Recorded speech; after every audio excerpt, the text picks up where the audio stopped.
There is snowstorm in Japan. The snow was very bad. 13 people died. More than 1,500 people were injured. Heavy snowfall.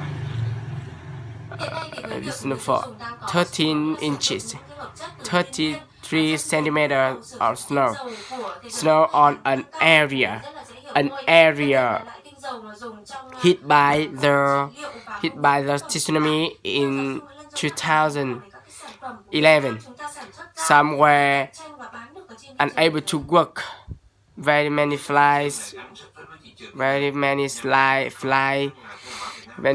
were cancelled, which is not easy to reach the center of Tokyo.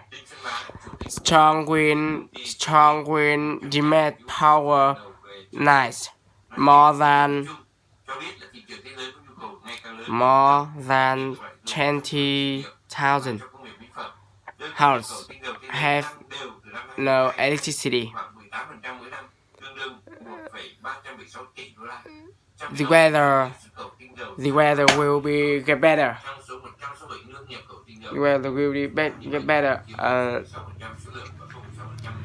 And it will be warmer. Thank you for watching.